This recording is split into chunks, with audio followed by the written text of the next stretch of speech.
মন্ত্রীর গাড়িতে হামলা, গাড়ি লক্ষ্য করে পাথর, অল্পের জন্য রক্ষা পেলেন শুভেন্দু অধিকারী। রবিবার রাত 10টা নাগাদ পূর্ব মেদিনীপুরের হলদিয়া থেকে কাঁথির বাড়িতে ফিরছিলেন পরিবহন মন্ত্রী শুভেন্দু অধিকারী।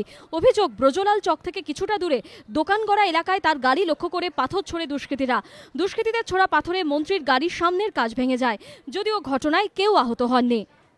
রবিবার রাত্রি 10টা নাগাদ 41 নম্বর জাতীয় সড়কের এই রাস্তা ধরেই হলদিয়ার দিক থেকে কাঁথিতে ফিরছিলেন রাজ্যের পরিবহন মন্ত্রী শুভেন্দু অধিকারী। অভিযোগ, রাত্রি 10টা নাগাদ ঠিক এর উল্টো ফুট থেকেই হঠাৎই তার গাড়ির ওপরে হামলা হয়, সামনের কাঁচ ভেঙে যায়। এই ঘটনায় আহত কেউ না হলেও পুলিশ স্বতঃপ্রণোদিত হয়ে একটি মামলা রুজু করেছে, যদিও এখনো পর্যন্ত কাউকেই গ্রেফতার করতে পারেনি পুলিশ।